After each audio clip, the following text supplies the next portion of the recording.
Hello, എല്ലാവർക്കും ഇന്നത്തെ വീഡിയോയിലേക്ക് സ്വാഗതം. എല്ലാ സ്ഥലത്തും ഭയങ്കര മഴയാണ്, എല്ലാവരും സേഫാണെന്ന് വിചാരിക്കുന്നുണ്ട്.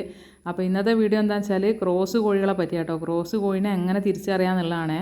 അപ്പോൾ അത് പറയുന്നതിന് മുന്നേ ക്രോസ് കോഴി എന്താണെന്ന് ആദ്യം പറഞ്ഞുതരാം കേട്ടോ.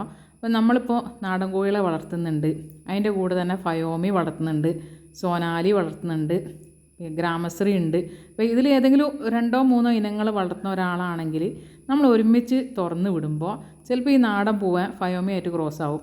അപ്പോൾ ഉണ്ടാവണ മക്കളാണ് ക്രോസ് കോഴികൾ.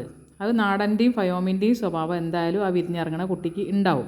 പിന്നെ അതുപോലെ തന്നെ സൊനാലി കോഴി നാടനും ക്രോസ് ആയാലും ഉണ്ടാവണോ അത് ക്രോസ് കോഴി. പിന്നെ ഒരാൾ ഒരു ഫാമിൽ ഒരു ബ്രീഡ് മാത്രം വളർത്തുകയാണ്, ഇപ്പം നാടൻ മാത്രം വളർത്തുകയാണ്. പിന്നെ അയാൾ പുറത്തുനിന്ന് കോഴിനെ എടുക്കുകയെന്ന് വിചാരിക്കുക, അപ്പോൾ ക്രോസ് വരാൻ ചാൻസ് ഉണ്ട്. ഇപ്പോൾ അതിപ്പോൾ വിശ്വസിച്ച് വാങ്ങാത്തൊരു സ്ഥലത്തു നിന്നൊക്കെ ആകുമ്പോൾ നമുക്ക് പറയാൻ പറ്റില്ല. അപ്പോൾ ഞാനും ആദ്യം പുറത്തുനിന്ന് കോഴികളെ എടുത്തിരുന്നു, പക്ഷേ എടുത്ത സമയത്തൊക്കെ അത് വേഗം സെയിലാക്കി പോയിട്ടുണ്ട്. എന്താ വെച്ചാൽ എനിക്ക് ഇഷ്ടപ്പെടാത്തതുകൊണ്ടാണ് ഞാൻ കൊടുത്തത്. പിന്നെ ഇപ്പോൾ കുറേ കാലത്തിൻ്റെ ശേഷം നമ്മളെ ഫാമിൽ നമ്മളെ കോഴികൾ മാത്രമേ ഉള്ളൂ കേട്ടോ. അപ്പോൾ ഇത് പറയാൻ കാരണം എന്താ വെച്ചാൽ ഈ ഒരു കോഴിമക്കളെ സെയിലിട്ടപ്പോൾ അതിൻ്റെ ചോട്ടിൽ വന്നിട്ട് ഒരാൾ ഒക്കെ ക്രോസാന്ന് പറഞ്ഞിട്ട് ഒരു ചിരിക്കുന്ന ഒരു സ്മൈലി ഇട്ടാണ്. എന്താ അയാൾ ഉദ്ദേശിച്ചതെന്ന് എനിക്ക് മനസ്സിലായില്ല. ഒന്നെങ്കിൽ എൻ്റെ വീഡിയോന് കുറേ വ്യൂ കിട്ടുന്നതിനുള്ള അസൂയ കൊണ്ടായിരിക്കും, അല്ലെങ്കിൽ എൻ്റെ കോഴിമക്കൾ വേഗം സെയിലാവണമെന്നുള്ള അസൂയായിരിക്കും.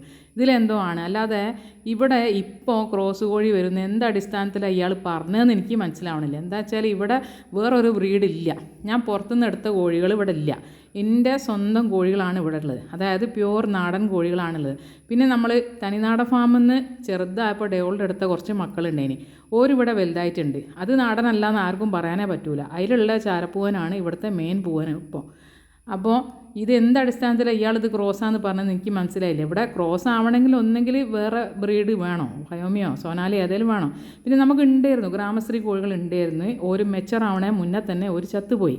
അതായത് ഓരോ പൂവനൊന്നും ക്രോസിങ് തുടങ്ങിയിട്ടില്ല, പെടകൾ മുട്ടിട്ട് തുടങ്ങിയിട്ടില്ല. 5 മാസമായപ്പോഴത്തേന് ഓരെല്ലാവരും അങ്ങോട്ട് പോയി. പിന്നെ എന്തടിസ്ഥാനത്തിൽ എവിടുന്ന് ക്രോസ് ആവണേ, എങ്ങനെ ക്രോസ് ആവണേ? ഇവിടെ ആകെ ഈ ഒരു നാടൻ ബ്രീഡ് മാത്രമേ ഉള്ളൂ, പുറത്തുനിന്ന് എടുത്ത കോഴികൾ പോലും ഇല്ല. പിന്നെ എന്തടിസ്ഥാനത്തിൽ അയാളിത് പറഞ്ഞതെന്ന് എനിക്ക് മനസ്സിലാവുന്നില്ല. പിന്നെ ഈ പറഞ്ഞ വ്യക്തി എനിക്ക് തോന്നുന്ന ഒരു ചാനലൊക്കെ ഉള്ള ഒരാളാണ്, ഞാൻ ഉദ്ദേശിക്കുന്ന ആൾ തന്നെയാണെങ്കിൽ. ചാനലിൻ്റെ പേരൊന്നും ഞാനിവിടെ പറയുന്നില്ല, നിങ്ങൾക്കൊക്കെ അറിയാൻ മതിയാവും. ഭയങ്കര ഭംഗിയുള്ള കോഴികളങ്ങനെ സെയിലിട്ടിട്ട് ആരെങ്കിലും കമൻറ്റിൽ റേറ്റ് എവിടെയാണ്, പ്ലേസ് എവിടെയാണെന്ന് ചോദിച്ചാൽ ഒന്നിനും റിപ്ലൈ കൊടുക്കില്ല. വെറുതെ ഇങ്ങനെ കുറേ കോഴികളെ യൂട്യൂബിൽ നിന്ന് പൈസ ഉണ്ടാക്കാനുള്ള ഉദ്ദേശം മാത്രമേ ആയിരിക്കും. അല്ലാതെ ഇപ്പോൾ അത് സ്വന്തം അയാളെ കോഴികളാണെന്ന് തന്നെ എനിക്ക് തോന്നുന്നില്ല. എവിടെയാണെന്ന് എന്താണെന്ന് ചോദിച്ചാൽ പറയില്ല, നമ്പറില്ല, കോഴീൻ്റെ റേറ്റ് ചോദിച്ചാലില്ല, സ്ഥലം ചോദിച്ചാലില്ല, ഒന്നിനും റിപ്ലൈ കൊടുക്കില്ല. വെറുതെ കുറേ വീഡിയോസ് ഇങ്ങനെ ഇട്ട് പോകും. ആ ഒരു ചാനലാണ്. അപ്പോഴേക്കും ആ ആൾ തന്നെയാണ് ഇയാളെന്നാണ് എൻ്റെ സംശയമുള്ളത് കേട്ടോ. അപ്പോൾ അതെന്തോ ആയിക്കോട്ടെ. അപ്പോൾ ഞാൻ പറയാണ്, അപ്പോൾ വെറുതെ ആവശ്യമില്ലാതെ തെറ്റായ കമൻറ്റുകൾ വന്ന് ഇടരുത് കേട്ടോ. നെഗറ്റീവ് കമൻറ്റ് ഇടാൻ പറ്റും, നെഗറ്റീവ് ഇടണ്ടാന്നൊന്നും പറയുന്നില്ല. നെഗറ്റീവും പോസിറ്റീവും ഒക്കെ നിങ്ങൾക്ക് എന്താ തോന്നുന്നത് വെച്ചാൽ നിങ്ങൾക്ക് കമൻറ്റായിട്ട് ഇടാം. പക്ഷേ ഇല്ലാത്ത കാര്യങ്ങൾ പറയരുത്. എന്തടിസ്ഥാനത്തിലാണ് ഇയാൾ ഇത് ഇവിടെ വന്ന് പറഞ്ഞതെന്ന് എനിക്ക് മനസ്സിലായിട്ടില്ല കേട്ടോ. അതുകൊണ്ടാണ് ഞാൻ ഇപ്പോൾ പറഞ്ഞത്. ഇവിടെ ക്രോസ് ആവാൻ വേറെ പ്രത്യേകിച്ച് ഒരു ബ്രീഡും ഇല്ല.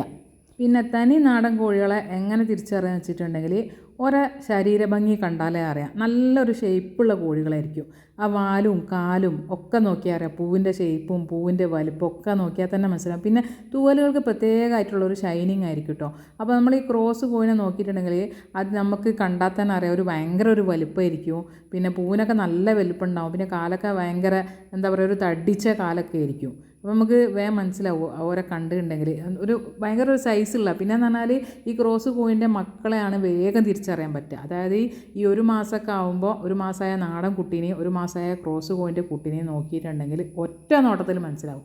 വലുതാകുമ്പോൾ നമുക്ക് അത്ര അങ്ങോട്ട് മനസ്സിലാവില്ല. എന്താ വെച്ചാൽ ചിലർ ഗ്രോവർ മാത്രം കൊടുത്ത് വളർത്തും. അപ്പോൾ നാടൻ കോഴിക്ക് തന്നെ ഗ്രോവർ കുറേ കൊടുത്ത് വളർത്തിയാൽ നാടൻ കോഴിൻ്റെ ഷേപ്പൊക്കെ മാറിപ്പോവും. എന്നാലും നാടൻ്റെ സ്വഭാവം കാണിക്കും. അത് കറക്റ്റ് 6 മാസത്തിൽ മുട്ടടൂ. നാടൻ കോഴിയാണെങ്കിൽ അത് പൊരുതിയിരിക്കും, എന്തായാലും പൊരുതും, പൊരുത്ത് ലക്ഷണം കാണിക്കുകയും ചെയ്യും. 21 ദിവസം കൊണ്ടും ചിലത് 19 ദിവസം കൊണ്ടും മക്കളെ വിരിച്ചിറക്കും. മറ്റേ ക്രോസ് കോഴി അങ്ങനല്ല. ക്രോസ് കോഴിക്ക് പൊരുത്ത് ലക്ഷണം കാണിക്കാനേ മടിയായിരിക്കും. പിന്നെ അഥവാ നമ്മൾ അട വെച്ചാൽ തന്നെ ഒരു 2-3 ദിവസം ഇരുന്ന് എണീറ്റ് പോകും. അങ്ങനെയൊക്കെ എത്രയോ ആൾക്കാർ പ്രശ്നം പറയണം, അതാ കോഴിനെ വാങ്ങിയിട്ട് അടയിരിക്കണില്ല എന്നൊക്കെ പറയും. അപ്പോൾ ഇത് പിന്നെ സംഭവം ക്രോസ് ആയിരിക്കും. അല്ലാതെ തനി നാടൻ കോഴികൾ ഇന്ന് വരെ അടയിരിക്കാത്തതായിട്ട് എനിക്ക് ഒരു അറിവ് കിട്ടിയിട്ടില്ല കേട്ടോ. എന്താ വെച്ചാൽ നമ്മളിവിടെ അങ്ങനെ ഒരു സംഭവമേ ഉണ്ടായില്ല. നമ്മളെ കോഴികളൊക്കെ പൊരുതുന്നതാണ്, അവിടെ ഇരിക്കണമാണ്, കറക്റ്റ് 6 മാസത്തിൽ മുട്ടയിടണമാണ്. നമ്മളോട് വാങ്ങിയവർക്കും അറിയാം നമ്മളെ കോഴികൾ എത്രത്തോളം ഉണ്ട്. ഇപ്പോൾ ലാസ്റ്റ് നമ്മൾ സെയിലാക്കി ഒരു ചെറിയൊരു കരിയിലെ കോഴിനെ വടകരക്കാണ് കൊടുത്തത്. അതിൻ്റെ കൂടെ 5-6 മക്കളുള്ളേനി. അതായത് കൊണ്ടുപോയി അയാൾ ഒരു 10-15ഓളം മക്കൾ അതിൻ്റെ കൂടെ ഇട്ടിട്ട് പാവം തള്ളക്കോയി ആ മക്കളെല്ലാം നോക്കുന്നുണ്ട്. അയാൾ എനിക്ക് വീഡിയോ ഒക്കെ ഇട്ട് തന്നിട്ടുണ്ടായിരുന്നു.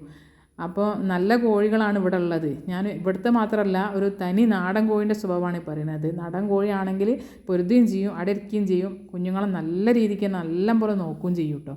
മറ്റേ ക്രോസ് കോഴിക്ക് ഈ ഒരു സ്വഭാവങ്ങൾ ഉണ്ടാവില്ല കേട്ടോ.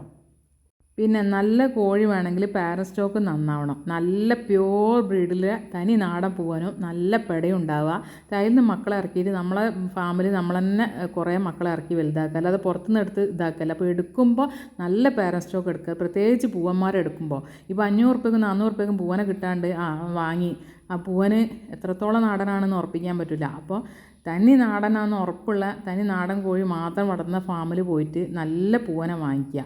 റേറ്റ് ഒന്നും നോക്കരുത്, ക്വാളിറ്റി മാത്രം നോക്കുക. അപ്പോൾ നല്ല പൂവൻ എടുത്തിട്ടുണ്ടെങ്കിൽ, നല്ല പെടനെ എടുത്തിട്ടുണ്ടെങ്കിൽ നല്ല മക്കളെ ഇറക്കാൻ പറ്റും. പിന്നെ നമ്മൾ പുറത്തുനിന്ന് എടുക്കേണ്ട ആവശ്യമില്ല. നമ്മളെ ഫാമിൽ തന്നെ ആ മക്കളെ വലുതാക്കി അങ്ങനെയാണ് ഫാം വലുതാക്കി കൊണ്ടുവരേണ്ടത്. അല്ലാതെ നമ്മൾ വെറുതെ കുറേ കോഴികൾ അവിടുന്ന് ഇവിടുന്ന് വാങ്ങിയിട്ട് കളറ് കണ്ടിട്ടും ഭംഗി കണ്ടിട്ടും കുറേ അവിടെ നിന്ന് എടുക്കും, കുറേ ഇവിടെ നിന്ന് എടുക്കും, എന്നിട്ട് പിന്നെ കുറേ വലുതാകുമ്പോൾ പറയും അത് മുട്ടയിടുന്നില്ല, പറയും ക്രോസാണ്, പിന്നെ അടയിരിക്കണില്ല എന്ന് പറയും. അങ്ങനെയൊക്കെ ഓരോരോ പ്രശ്നങ്ങൾ പിന്നെ ഭാവിയിലുണ്ടാവും. അപ്പോൾ ക്രോസ് അല്ലാത്ത പ്യുവർ ബ്രീഡിനെ മാത്രം വളർത്തി പ്യുവർ ബ്രീഡിനെ ഇറക്കാൻ നോക്കുക.